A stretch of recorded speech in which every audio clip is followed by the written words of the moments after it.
കണ്ണോട് കണ്ടപ്പോൾ കണ്ടെത്തി ഞാൻ 1000 താരകൾ പൂത്തുലഞ്ഞു. പിന്നെയും പിന്നെയും കണ്ട നേരം പുഞ്ചിരി പുഷ്പരാജ പുഞ്ചിരി പൂത്തുലഞ്ഞു. അതായിരുന്നു, സോറി. കാണാതെ വയ്യെന്ന തോന്നലായി, കണ്ടിട്ടും കണ്ടിട്ടും പോരാതായി, തൊട്ടപ്പോൾ ആത്മാവിൻ തേൻ നിറഞ്ഞു, പൂ പോലെ നീ വിരിഞ്ഞു. ത്രികോണ മധ്യേ മൂലബിന്ദു കുടുങ്ങി. ഇതിനേക്കാൾ നല്ല വരികളാണിതെന്ന് തോന്നുന്നു. ഭുജ ഭുജ എന്റെ പൊന്നേ. ത്രിഭുജ ചതുർഭുജ ഒടുവിൽ സീൻ തന്നെ. തെറ്റി തൊലി. ചേച്ചി അങ്ങോട്ട് തകർക്കുകയാണ്. ത്രികോണ മധ്യേ ത്രികോണ ഊക്ക്, അതെന്റെ ചാനലുണ്ട്. മൂലബിന്ദു കുടുങ്ങി. എന്താണ്? മാല കുടുങ്ങിയതാ. എന്ത്? മൂലബിന്ദു കുടുങ്ങി.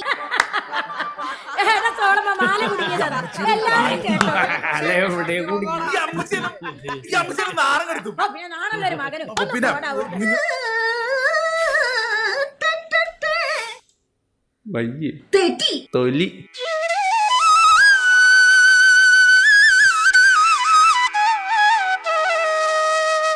നോക്കട്ടെ തരാവേ.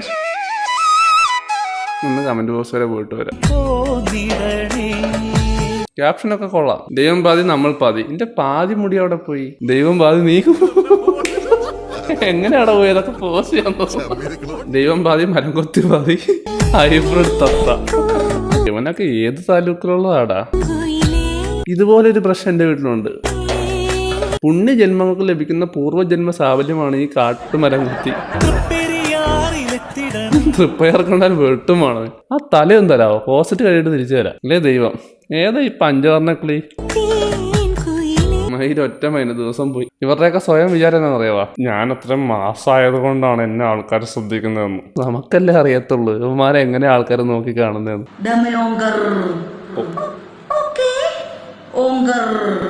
ഓക്കെ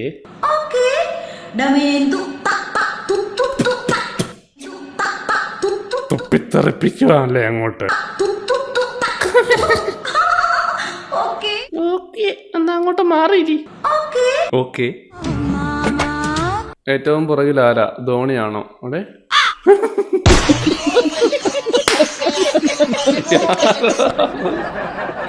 കറക്റ്റ് ധോണി അല്ലടാ ഇരിക്കണേ. ഇത് ധോണിക്കറിയാവാടാ. എവിടുന്ന് കണ്ടുപിടിക്കണവര്? എനിക്ക് മാത്രമാണോ തോന്നുന്നേ? ക്രിക്കറ്റ് കളിയൊന്നും ഇല്ല അണ്ണാ. കമന്റ് സെക്ഷൻ ഒരു രക്ഷയില്ല കേട്ടോ. എന്നെ കുട്ടീനെ വേറെ വിളിക്കുന്നുണ്ട്. ഇപ്പൊ തന്നെ ഓൾ എന്നെ വിളിക്കുന്നില്ല. പേര് ഓള് ഞാനല്ല പറയാ എന്നെ വിളിക്കാൻ പോയി.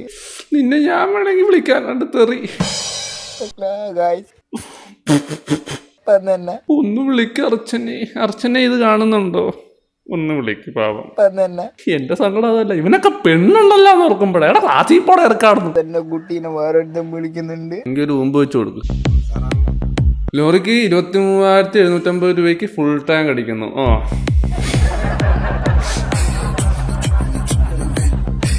മാസമായിട്ടുണ്ട്. നിപ്പും പാവം ബീജിയൊക്കെ കണ്ടു കഴിഞ്ഞാൽ പുള്ളിക്കാരുടെ പൈസക്ക് അടിക്കണ പോലെ 23,750 രൂപയ്ക്ക് അടിക്കുന്നതിന്റെ പവർ ചേച്ചിയുടെ മുഖത്തുണ്ട്. ശമ്പളം എത്ര? അത് ഫുള്ള് 275. ആ പമ്പിന്റെ ഓണർക്കാണോ ഇത്രയും കമ?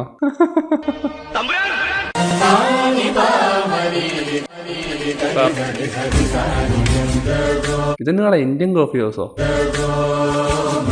രാജാവ് വരുന്നുണ്ട്, കുനിഞ്ഞു നിൽക്കാം. തേട്ടൊരു മസാല ദോശ. രാജാവേ ഒരു പെൻഷൻ പറ്റി തമ്പുരാൻ.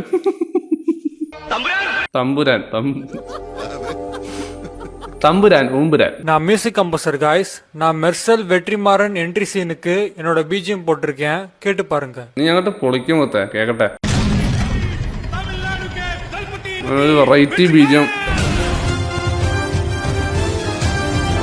ഇതിനാ പള്ളിപ്പെരുന്നാളാ. ഏതോ കോളനിപ്പറമ്പിലെ കല്യാണ വീട് പോലെ.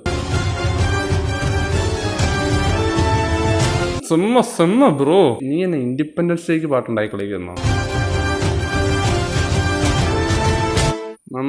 നല്ല ട്രൈ ആയിരുന്നു. മേലെ ഇമാതിരി അപരാധം കാണിക്കരുത് കേട്ടോ. പരേഡ് മാതിരി ഇരിപ്പുണ്ട്.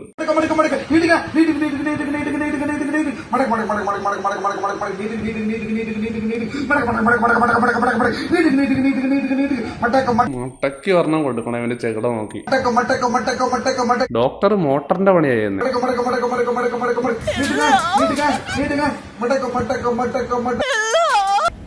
പെൺകുട്ടികളെ കെട്ടിച്ചയക്കുമ്പോ കുട്ടികള് കരയുന്ന നാടായിരുന്നു കേരളം. പണ്ടത്തെ കേരളമാണ് ഞാൻ പറയുന്നത്. പുതുപെണ്ണ് ഇറങ്ങുമ്പോ വധു ഇറങ്ങുമ്പോ ആ വീട്ടിൽ കണ്ണീരുണ്ടാവും, കെട്ടിപ്പിടിച്ച് കരയും. ഇന്നത് കാണാൻ മഷിയിട്ട് തെരഞ്ഞാൽ പോലും കാണാൻ സാധിക്കില്ല. അപ്പൊ ഞങ്ങൾ എന്ത് കൂട്ടക്കരച്ചിൽ നടത്തണോ? നിങ്ങളൊക്കെ ഒന്ന് പോയി കിട്ടുവാണെങ്കിൽ ഞങ്ങളൊരു കൂട്ടക്കരച്ചിൽ നടത്താം. ഞാനിപ്പോ ചില സ്ഥലത്തൊക്കെ നമ്മൾ പൊതുപ്രവർത്തകരാണ്. പൊതുപ്രവർത്തകരല്ല, പൊതുശല്യമാണ്. ഇവരുടെ വിചാരം ഇവരുടെ ചിന്താഗതിയിൽ വേണം നമ്മളും ജീവിക്കാനെന്ന്. നടക്കത്തില്ല കേട്ടോ. അടുത്ത ദിവസം ഫോട്ടോ നിന്നപ്പോ ഒരു വധു അങ്ങനെ വിളിക്കാണ് ക്യാമറമാനെ, ഇവിടെ വാ. ഞാൻ അവിടെ നിന്നിട്ട് ഐസായി ഉരുകിപ്പോയി.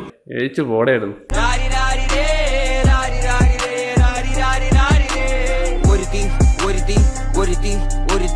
കള്ളിക്കാട്ടില് മുള്ളു ചെടി പോലൊരുത്തി, ഒരുത്തി കണ്ണാടി നെഞ്ചില് കല്ല് വീണ പോലൊരുത്തി, ഒരുത്തി മുന്തിരി കണ്ണാടി നെഞ്ചില് കല്ല് വീണത് കാണിച്ചു. ഒരുത്തി മുന്തിരി കള്ള് കണ്ണുകൊണ്ടെന്നെ മയക്കി മയക്കി എണ്ണ കറുപ്പിയേ, എന്റെ കണ്ണിൽ കുഞ്ഞു ഞാൻ മരിച്ചു രണ്ടാം പിറവിയേ, ഇത് രണ്ടാം പിറവിയേ. കുപ്പത്തൊട്ടിയിൽ മാണിക്കത്തെ കണ്ടുപിടിച്ചവൾ, അതിനെ മിന്നല് കൊണ്ട് നൂലിൽ കോർത്ത് നെഞ്ചിലണിഞ്ഞവൾ, കത്തിയെരിയും സൂര്യനെ പൊട്ടുള്ള പാട്ട് പെറുക്കി ചെയ്ത് വെച്ചേക്കുന്ന വീഡിയോ ആയിട്ട് എനിക്ക് ഇഷ്ടപ്പെട്ടു. അത് ചിരിക്കാറുള്ളതുണ്ട് അതിനകത്ത്. നിന്നെ ആരാ പെറ്റിട്ടത്? ഇവന് സംസാരിക്കാൻ കഴിയില്ലെന്നൊക്കെ പറഞ്ഞത് മൊത്ത കള്ളത്തരാണല്ലേ ഫുള്ളും.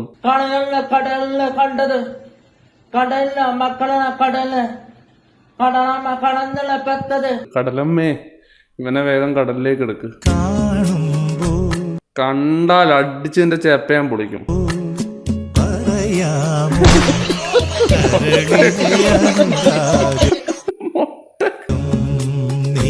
എത്ര മുട്ട ഇട്ടാ നീ? 2, 4, 6, 7. ഒരു പറയൻ കാറ്റ്. ആവശ്യമില്ലാത്ത 2 കൂടെ ഉണ്ടല്ലോ അതിന്റെ കയ്യില്. അതും കൂടി ഇട്ടും പോടാ. പറയാമോ കരയിലെ അപരാധം, ഒരു പറയൻ കാറ്റേ. നീ തിരിച്ചു വരുമ്പോ ബാക്കിയുള്ള 2 മുട്ടയും കൂടി ഇട്ടും പോയാൽ മതി. മേക്കപ്പ് ഒക്കെ മാറിയപ്പോ പെയിന്റിങ് ആയാളാ. ധൂം സിനിമയിലെ ഹൃതികൃഷ്ണനെ പോലെ ഉണ്ടായിപ്പോ വാൾ പെയിന്റ് അടിച്ച പോലെയാണ് ആ പെണ്ണിരിക്കുന്നത്. നിങ്ങളുടെ നിറത്തിൽ എന്താ ഇത്ര കോൺഫിഡന്റ് ഇല്ലാത്തെന്ന് എനിക്ക് മനസ്സിലാവുന്നില്ല. എല്ലാവരും വാൾ പെയിന്റിങ്ങിന്റെ പുറകിലാണ്. ഈ ഫേക്ക് അക്കൗണ്ടിൽ കമന്റ് ഇടുന്നവർക്ക് ഒരു വിചാരമുണ്ടോ അവരൊന്നും ചെയ്യാൻ പറ്റൂല എന്നുള്ളത്. പക്ഷെ ഇന്ന് ഞാൻ എന്റെ വീഡിയോക്ക് താഴെ ഫേക്ക് അക്കൗണ്ടിൽ കമന്റ് ഇട്ടിട്ട് ആ ആളെ കണ്ടുപിടിച്ചിട്ട് ഓരോടത്തേക്ക് പോവാണ്. ഞാൻ ഒരാഴ്ച മുന്നേ ഫേക്ക് അക്കൗണ്ടിൽ സെക്ഷലി ഹറാസ് ചെയ്യുന്ന രീതിയിൽ കമന്റ് ഇടുന്ന ഒരുപാട് കമന്റോളികളെ പിടിച്ചിട്ട് ഒരു വീഡിയോ ഇട്ടിട്ടുണ്ടായിരുന്നു. അപ്പൊ അതിൽ ഒരാൾക്ക് ഭയങ്കര ഡയലോഗിസ്റ്റിയാ. ഓൻ പറഞ്ഞത് ഭയങ്കര പച്ചയായ മലയാളങ്ങളാണ്. അതുകൂടാതെ ഓൻ പറയാണ് അണക്ക് എന്നല്ല എന്റെ തന്തക്ക് പോലും എന്നെ കണ്ടുപിടിക്കാൻ പറ്റൂല. അത് കേട്ടപ്പോ എനിക്ക് എന്തോ വിഷമായി പോയി. അപ്പൊ ഇവൻ അയച്ച മാന്യമായ കമന്റുകളും മെസ്സേജും ഒക്കെ കൂട്ടിയിട്ട് ഞാൻ സൈബർ സെല്ലിൽ ഒരു കംപ്ലൈന്റ് മെയിൽ ആയിട്ട് അയച്ചു. ആൻഡ് സൈബർ പോലീസിന്റെ മിടുക്കൊണ്ട് തന്നെ വിത്തിൻ 1 വീക്ക് കൊണ്ട് ആളെ കയ്യിൽ. ഈ മഹാനായ വ്യക്തിന്റെ വീട് മലപ്പുറത്താണ്. അങ്ങനെ പോലീസ് വിളിച്ചിട്ട് മലപ്പുറത്തുള്ളവനും ഞമ്മളെ കോഴിക്കോടേക്ക് വന്നു. എന്റെ ഓനെ കണ്ടപ്പോ തന്നെ ഞാൻ ഞെട്ടിപ്പോയി. എന്തൊരു നല്ലവനായ മനുഷ്യൻ. സത്യം പറഞ്ഞ ഓനെ കണ്ടാ പറയില്ല ഓനാണ് ഇങ്ങനത്തെ കമന്റ് ഒക്കെ ഇടുന്നത്. അന്നത്തോടുകൂടി ഞാൻ ഒരു കാര്യം മനസ്സിലാക്കി, ഈ ലുക്ക് വെച്ചൊന്നും ആദ്യം ജഡ്ജ് ചെയ്യാൻ പാടില്ലാന്ന്. കാരണം ഏറ്റവും പൊട്ടനായി കളിക്കുന്നവർക്കേക്കും ഇത്രയും കഴപ്പുണ്ടാവുക. ഈ കാണുന്നതാണ് കേട്ടോ ആ മാന്യന്. എനിക്ക് കുറച്ച് മാന്യത ഉണ്ടായതുകൊണ്ട് ഈ മാന്യന്റെ മുഖം കാണിച്ചില്ല എന്ന് മാത്രം. പക്ഷെ ബാക്കിയുള്ള കംപ്ലൈന്റും കാര്യങ്ങളും ഇവനെ പൂട്ടാനുള്ള വകുപ്പും ഒക്കെ പോലീസിന് എഴുതി കൊടുത്ത് സെറ്റ് ആക്കിയിട്ടാണ് നമ്മൾ അവിടെ നിന്ന് വന്നത്. ഇനിയെങ്കിലും ഇങ്ങനെ ഫേക്ക് അക്കൗണ്ടിൽ വന്നിട്ട് കൊണ അടിക്കുന്ന എല്ലാവരോടും കൂടിയാണ് ഞാൻ പറയുന്നത്. വീട്ടിലും അമ്മയും പെങ്ങളും ഒക്കെ ഉണ്ടാവും. ഓരോട് കഴപ്പ് കാണിക്കാൻ പറ്റില്ല എന്ന് വെച്ചിട്ട് ഇങ്ങനെ ഓരോ വീഡിയോ ചെയ്യുന്ന ആൾക്കാരുടെ അടുത്തല്ല കാണിക്കുന്നത്. നമ്മളും നിങ്ങളെ പോലെ മനുഷ്യന്മാർ തന്നെയാണ്. പിന്നെ നിങ്ങളെ കണ്ടുപിടിക്കാൻ പറ്റൂല എന്നുള്ള കോൺഫിഡൻസ് ഒക്കെ നിങ്ങൾ നിർത്തിക്കാളെ. ഒരാഴ്ചനെ കൊണ്ടാണ് ഓനെ കണ്ടുപിടിച്ച് ഓനെ ഇവിടെ. എല്ലാവരും ഇതുപോലെ തന്നെ റിയാക്ട് ചെയ്യണം. കുറേമാരുണ്ട്. അപ്പോൾ ഇവറ്റുള്ള വിചാരം ഇത് തന്നെയാണ്, ഇവർ പിടിക്കപ്പെടത്തില്ല എന്നുള്ളത്. ഇപ്പോൾ ആ ഒരു സൂക്കേണ്ട് കുറവ് കിട്ടിയില്ലേ. അപ്പോൾ ഫേക്ക് അക്കൗണ്ട് ഉണ്ടാക്കിയിട്ട് ഇതുപോലെ അനാവശ്യമായിട്ട് ഒരു കാര്യമില്ലാണ്ട് മറ്റുള്ളവർ തെറി വിളിക്കുന്നവർ ഒന്ന് അറിഞ്ഞിരിക്കുക, പണി വരുന്നുണ്ട്. മറ്റേ സവാദിൻ്റെ ഇഷ്യൂ വന്നപ്പോൾ റിയാക്ട് ചെയ്ത മസ്താനി എന്ന് പറയുന്ന പെൺകുട്ടിക്ക് ഇപ്പോഴും കുറേ പ്രശ്നങ്ങളൊക്കെ നേരിടുന്നു എന്നാണ് കേട്ടത്. പല പെൺകുട്ടികളും പരാതി കൊടുക്കാതെ ഇങ്ങനെ പേടിച്ച് പിന്മാറുന്നതാണ് ഇവർക്ക് വളം വെച്ച് കൊടുക്കുന്നത്. നിങ്ങൾക്ക് ഇതുപോലത്തെ പ്രശ്നങ്ങൾ ലൈഫിലുണ്ടാകുമ്പോൾ നിങ്ങൾ തീർച്ചയായിട്ടും ഒരു മടിയും കൂടാണ്ട് പരാതി കൊടുക്കുക. നിങ്ങൾക്ക് വീട്ടിൽ നിന്ന് തന്നെ പരാതി കൊടുക്കാമല്ലോ. ഇപ്പോൾ കേരള പോലീസിൻ്റെ ആപ്ലിക്കേഷൻ ഉപയോഗിച്ച് നിങ്ങൾക്ക് സിമ്പിളായിട്ടൊരു പരാതി കൊടുക്കാം. നിങ്ങൾ കുറച്ചൊരു എഫർട്ട് എടുക്കുകയാണെങ്കിൽ ഇങ്ങനെയുള്ളവന്മാരുടെ ആ ഒരു കഴപ്പ് നമുക്ക് കുറച്ചെടുക്കാൻ സാധിക്കും. അതിലൊരുത്തൻ്റെ കമൻറ്റ്, കടലിൽ ഒരു മീനെ മാത്രമേ നീ പിടിച്ചിട്ടുള്ളൂ. ആ മീനിനെ പിടിച്ചപ്പോൾ തന്നെ ബാക്കി മീനുകൾക്ക് അലർട്ടായിട്ടുണ്ട്, കൊടുത്ത് അണ്ണാക്കിൽ കൊടുത്തിട്ടുണ്ട്. പലരും നമ്മുടെ നിയമത്തെ കുറ്റം പറയും, നമ്മുടെ നിയമമൊക്കെ ഭയങ്കര മോശമാണ്. അല്ല, നിയമമൊക്കെ പവർഫുള്ളാണ്. നിങ്ങളിങ്ങനെ കുത്തിയിരുന്ന് വീട്ടിലിരുന്ന് ഇങ്ങനെ കുറ്റം പറയുന്നതല്ലാണ്ട് നിങ്ങൾ ആരെങ്കിലും ഇതുവരെ ഒരു പരാതി കൊടുക്കാൻ പോയിട്ടുണ്ടോ? ഇല്ല. നിങ്ങൾ പരാതി കൊടുത്ത് നോക്കൂ, കറക്റ്റായിട്ടുള്ള ആക്ഷൻസ് എടുക്കും. ഈ വീഡിയോയിൽ ഇപ്പോൾ ആ കൊച്ചു കഴപ്പെന്ന് പറയുന്ന വാക്ക് യൂസ് ചെയ്യുന്നതിന് പോലും ആൾക്കാരുടെ ആക്രമണം ആ കൊച്ചു നേരിടുന്നത്. അല്ലാണ്ട് അവൻ കാണിച്ച കഴപ്പിനൊന്നും ആർക്കൊരു പ്രശ്നമില്ല. അപ്പോൾ എപ്പോഴത്തേം പോലെ നമുക്ക് നമ്മുടെ അവസാനത്തെ വീഡിയോയിലേക്ക് പോയാലോ. അപ്പോൾ ഈ വീഡിയോ എനിക്ക് മെയിൽ വഴിയാണ് ഈ വ്യക്തി അയച്ചു തന്നത്. നമുക്ക് ചെയ്യാം.